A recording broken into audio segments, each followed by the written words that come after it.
اچھا نکلے گا کچھ نہیں لیکن یہ چلتا رہے گا, یہ طوالت پکڑے گا, طوالت پکڑے گا اور اس میں سے کچھ نہیں برآمد کچھ نہیں ہوگا. چلیں اگر ہم دوسرے موضوع کی طرف چلیں, موضوع اگر دوسرا پلٹنا ہے تو پلٹ دیں, تاکہ ہم وہ بھی یہ نہ ہو کہ ہم بھی توہین عدالت کے دائرے میں آ جائیں, دائرے میں لپیٹ نہیں آ آتے. جائیں. ہم نے تو صرف انصاف کے تقاضوں کا مطالبہ کیا ہے کہ وہ پورے کیے جائیں, اور یہ معاملہ نپٹنا چاہیے آئین اور قانون کے مطابق, جلد سے جلد نپٹنا چاہیے.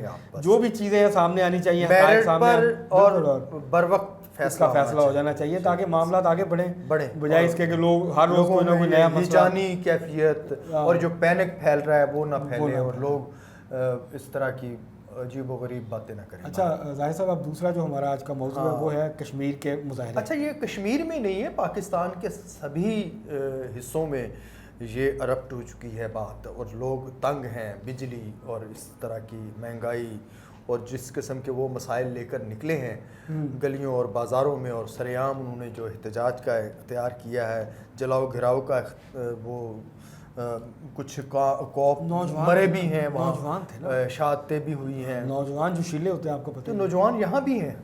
ہاں یہاں تو کافی زیادہ ہیں. ہاں یہ انہیں دیکھیں, یہ اس کو ایک بہت سلیقے سے اور کرینے سے اس کو ڈیل کرنا, ہینڈل کرنا چاہیے.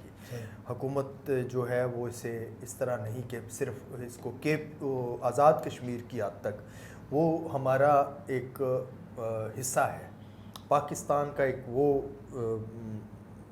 یہ ابھی تو اقوام متحدہ کی قرارداد پہ فیصلہ ہونا ہے. نہیں بہرحال ہم سمجھتے ہیں کہ وہی حالات ہیں جو یہاں بھی ہیں, ایسا نہیں ہے کہ تنگ ہے مہنگائی سے ساری تنگ ہے, ساری ہر پاکستانی تنگ ہے, تو انہیں یہ کرنا چاہیے. یہ حالات جو ہیں ایلیگوریکلی ٹھیک ہونے چاہیے, کسانوں کے مسائل حل ہونے چاہیے, گندم کے کاشتکاروں کا معاملہ ٹھیک ہونا چاہیے, اور بجلی کے بل جو ہیں وہ قابل قبول ہونے چاہیے. یہ نہیں کہ وہ ہوش ربا سر بجلی چھوڑیں جو گیس نے حشر کیا ہوا ہے, گیس کے بل جو گرمیوں میں آئے ہیں وہ بھی سردیوں سے زیادہ ہو گئے ہیں. یہ ایک بڑا المیہ ہے. مطلب جو 300-400 کا بل آتا تھا 2200-2500 کے ہزاروں میں چلے گئے ہیں. بہت بڑی ایک المیہ ہے اس حکومت کے سامنے. آپ یہ فرما رہے ہیں کہ چیلنجز در چیلنجز ہیں, حکومت کو اس طرف توجہ دینی چاہیے, اور ان پر قابو پانے کے لیے جو یہ ایجنڈا لے کے آئے ہیں مہنگائی کے خاتمے کا, اس پر انہیں عمل کرنا. ویسے ایک تو چیز سستی ہوئی ہے, مرغی سستی ہوئی ہے. وہ کراچی میں میرے خیال سے تھی. نہیں یہاں بھی سستی ہوئی ہے, 380-370. وہاں میں نے دیکھا کہ آدھی قیمت رہ گئی ہے کراچی. یہاں بھی آدھی رہ گئی ہے, یہاں بھی آدھی رہ گئی. اچھا وہ سندھ گورنمنٹ اپنے اس میں ڈال رہی ہے, کریڈٹ لے رہی ہے. وہ تو ظاہر ہے جب بڑھتی ہے تو کہتے ہیں یہ مصنوعی مہنگائی ہے, جب کم ہوتی ہے تو کہتے ہیں ہماری پالیسیوں کی وجہ سے ہوئی ہے, جب مہنگی ہوتی ہے اس وقت ہمارے لیے ہماری نیک تمنائیں ہیں ان حکمرانوں کے لیے, پالیسی سازوں کے ساتھ ہم انہیں مہلت دینے کے لیے بھی تیار ہیں. تو نوجوانوں سے بھی اپیل ہے کہ اس طرح کے جذباتی مناظر دوبارہ نہ فلمائے جائیں, حکومت کو موقع دیں, یہ آپ کے مسائل حل کرے اور اسے نپٹائیں. نہیں یہ تو تب حل کریں گے نا جب ان کی دلچسپی ہو. ان کی تو عوام کو تکلیف دینے میں زیادہ دلچسپی ہے, مسائل حل کرنے میں کم لگتی ہے.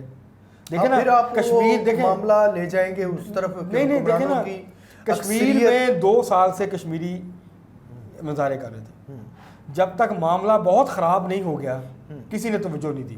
ٹال مٹول سے کام لیا, وہاں کیجولیٹی ہوئی ہیں تو پھر جا کے جب بڑے پیمانے پہ احتجاج ہوا ہے, جب صدر نے ایکشن لیا ہے. صدر تو آپ کا ہے نا پاکستان. جی بالکل. صدر مملکت نے کہا ہے کہ وزیر اعظم نے پیکج دیا 23 ارب روپے دیے.